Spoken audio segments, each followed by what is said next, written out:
Halo sahabat pagi pemirsa, mengawali hari Kamis 21 April, izinkan kami memperbarui informasi Anda seputar peningkatan beberapa aktivitas menjelang Lebaran 1443 Hijriah yang dirangkum dalam Kilas Nusantara Pagi bersama saya, Helmut Timothy. Pemirsa, menjelang hari raya di mana konsumsi masyarakat terus meningkat, Dinas Perindustrian Perdagangan Koperasi dan Usaha Kecil Menengah UKM Kota Tangerang memperketat pengawasan makanan dan minuman berupa izin edar dan masa berlaku produk. Dari kegiatan pengawasan di beberapa pasar, masih ditemukan makanan berbahaya, mengandung boraks, formalin, dan pewarna pakaian. Selain konsumsi makanan yang meningkat, transaksi keuangan pada jasa pengiriman juga biasanya meningkat jelang Lebaran. Hal ini dibuktikan oleh PT Pos Indonesia Jember, Jawa Timur yang mengalami kenaikan signifikan hingga menyentuh angka 20 miliar rupiah dari pengiriman paket Lebaran dan kendaraan bermotor pemudi. Dan di waktu Lebaran, dampak baik juga dirasakan para pemilik bisnis penitipan hewan. 2 minggu menjelang Idul Fitri, bisnis penitipan hewan peliharaan di Kota Bandung sudah mulai dibanjiri oleh pelanggan. Omset bisnisnya pun melonjak hingga 2 kali lipat. Penasaran seperti apa? Simak informasi selengkapnya berikut ini.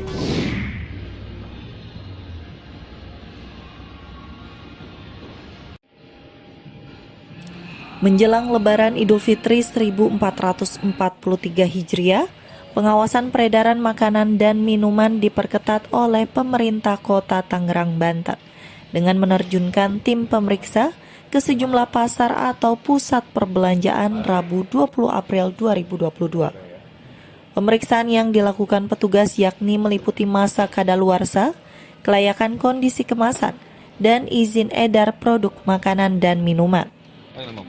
Dari hasil pemeriksaan, tidak ditemukan makanan maupun minuman dalam bentuk parsel Lebaran yang telah melewati masa kadaluarsa, sehingga aman untuk diedarkan kepada masyarakat. Namun di kawasan Pasar Lama Kota Tangerang, pihak dinas menemukan makanan yang mengandung zat berbahaya. Total ada 7 jenis makanan berbeda yang positif mengandung boraks, formalin, hingga pewarna pakaian. Dari 35 sampel yang diambil dari 15 pedagang, ditemukan 7 makanan yang positif mengandung boraks, formalin, dan rodamin ya, atau pewarna tekstil pada makanan. Kalau yang di sini? Yang di sini tadi kita temukan barang makanan dalam kaleng ya, makanan kalengan yang memang sudah rusak, untuk kemasan sudah rusak, sehingga kita tadi minta untuk ditarik dari display. Selain itu, petugas juga menemukan kemasan produk makanan dan minuman dalam kondisi rusak, sehingga diminta untuk dilakukan penarikan atau dilarang dijual kepada masyarakat.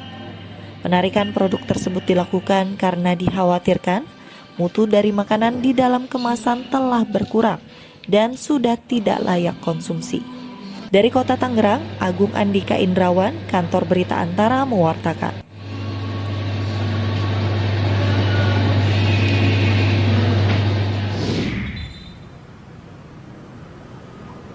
Kenaikan transaksi keuangan dari luar negeri di Kantor Pos Indonesia Jember banyak dilakukan oleh para pekerja migran Indonesia atau PMI di luar negeri untuk memenuhi kebutuhan Lebaran keluarga di kampung halaman. Kantor Pos Indonesia Jember mencatat transaksi keuangan menjelang Hari Raya Idul Fitri 2022 mengalami kenaikan hingga 5% dibanding tahun sebelumnya, dengan total nilai transaksi sebesar 20 miliar rupiah, terhitung sejak awal Ramadan hingga minggu ketiga Ramadan ini.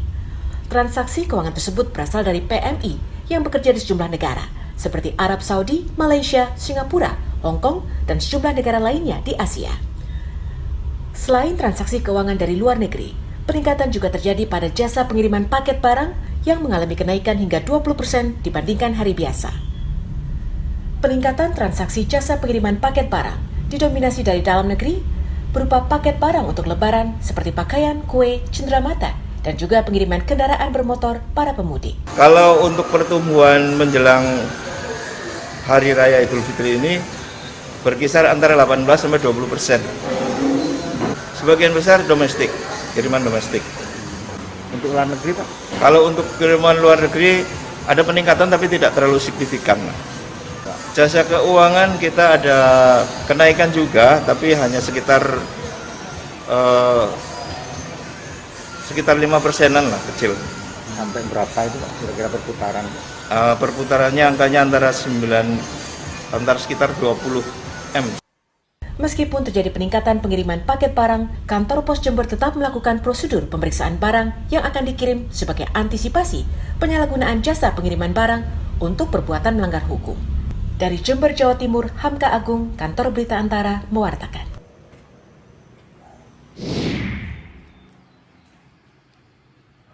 Jasa penitipan hewan peliharaan menjadi bisnis yang menggiurkan dan laris manis jelang libur Lebaran. Pasalnya, masyarakat yang hendak mudik ke kampung halaman banyak yang memilih untuk menitipkan hewan kesayangannya ke jasa penitipan. Salah satu tempat yang paling banyak diminati pelanggan yakni jasa penitipan hewan di Jalan Antapani, Kota Bandung. Di tempat ini, hewan peliharaan akan mendapat berbagai fasilitas, berupa kandang hewan yang bersih, makanan, perawatan, bahkan hewan peliharaan diajak bermain ketangkasan.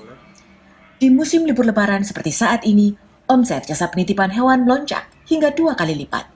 Bahkan, untuk dapat menampung lebih banyak hewan titipan, pengelola telah menyiapkan satu ruangan lain sebagai tambahan. Semakin meningkat juga, yang biasanya di hari biasa kan kita cuma roomnya ini aja. Sekarang pas Lebaran kita buka lagi room di belakang, jadi nambah lagi 2 kali lipatnya. Biasanya berapa yang nitip di sini? Sampai ada 30-an, soalnya kan ada yang satu kandang, ada yang berdua, ada yang bertiga, ada yang sendiri, kadang ibu dan anak, bisa 30 lebih lah. Di sini terbagi kayak, di sini 15, di belakangnya yang lebihnya gitu. Untuk mendapat berbagai fasilitas di tempat jasa penitipan hewan ini, pelanggan cukup membayar Rp25.000 per hari untuk 1 ekor hewan peliharaan.